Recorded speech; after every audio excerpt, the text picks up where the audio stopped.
fell asleep under the kitchen table. Which word is the verb, the most important word in the predicate? The answer is fell. What did Amy do? She fell. The rest of the words in the predicate give us more information, specifically that she didn't fall off a ledge or off a sofa. She fell asleep. And where did she fall asleep? Under the kitchen table. So the subject is bored with the grown-up conversation, little Amy, and the predicate is fell asleep under the kitchen table. And fell is the most important word in the predicate, the verb. How about the next example? The number of businesses in this county has increased every year for the past decade. The subject of this sentence is the number of businesses in this county. All of those words go to explain what the sentence is about. Now, picking the simple subject in this sentence isn't so easy. It's a little bit tricky in this case. Is the sentence about businesses or this county? No, it's really about number. The word number is actually the simple subject of this sentence. One way to tell for sure is that that word, that simple subject, is the word that is most directly connected to the predicate. Let's look at the predicate. The predicate is the rest of the sentence, which says, has increased every year for the past decade. Now remember, the predicate tells us what the subject of the sentence does. Now, looking at this sentence, what has increased every year for the past decade?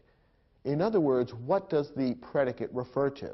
What is it that has increased every year for the past decade? Is it the county that has increased? No, the county hasn't increased. Is it businesses has increased? No, not really. What has increased is the number of businesses. In other words, the number was smaller at one time. Now the number is larger. Perhaps the number of businesses was 50. Now it's 100. The point is that the number has increased or gotten larger. So the simple subject here is the word number. It may be difficult to recognize because it's not at the end of the complete subject. It's somewhere buried in the middle, and it's easy to overlook that. But the most important word in this particular subject is the word number, and you can tell that because that's the word that's most directly connected to the predicate. Looking at the predicate, what's the most important word there, or the verb? Once again, this example is a little more tricky than some of the other examples we've seen. In this case, the verb consists of two words. Sometimes verbs in English do consist of two or even more words.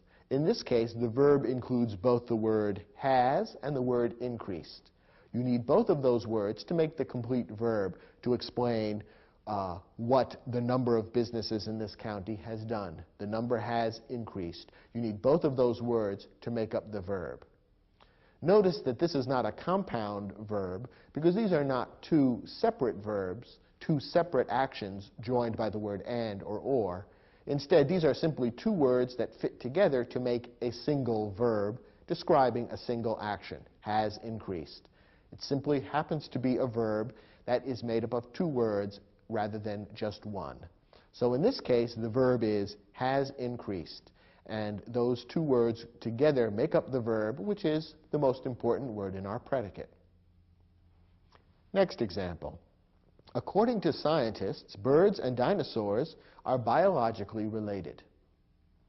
Where would we divide the subject and the predicate in this case? In this sentence, the subject is everything up through the word dinosaurs. So the subject is, according to scientists, birds and dinosaurs. The rest of the sentence is the predicate. It tells us what the subject is or does. Are biologically related. Now let's go back to the subject.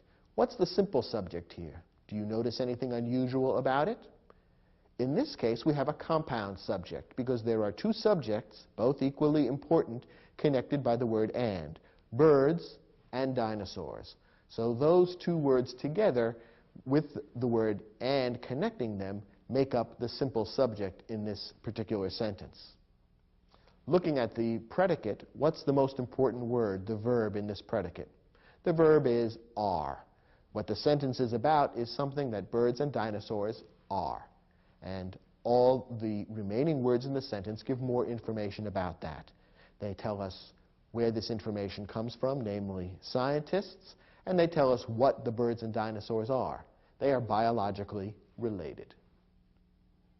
Our last example, all day and all night unceasingly fell the rain. This sentence may sound a little bit unusual to you, and it's written in a slightly unusual English style. It almost sounds a little bit poetic, and we put it in for a specific reason. Where would you find the subject in this particular sentence?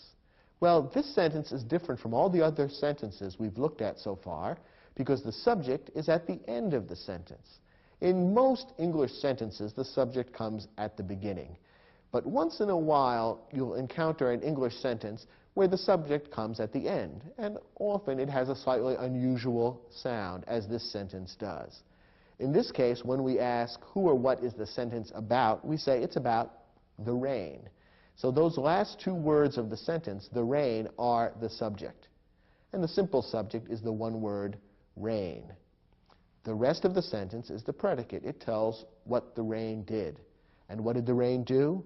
All day and all night unceasingly fell. What's the single most important word in the predicate? The verb, which tells us exactly what the rain did. The verb is fell. So the heart of this sentence is rain fell, and all the other words give us a little more information about that. Obviously, we threw this sentence into the mix to illustrate for you that the subject isn't always at the beginning of the sentence, but in most English sentences it is. So when you're looking for the subject of a sentence, start by looking at the beginning. The chances are good that that's where it is. But if you don't find it there, stop and think, perhaps this is one of those unusual sentences where the subject appears at the end. And this is an example of that.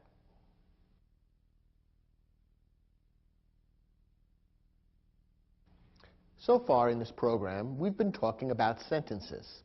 Now I'm about to introduce a new word for a reason which will soon become apparent.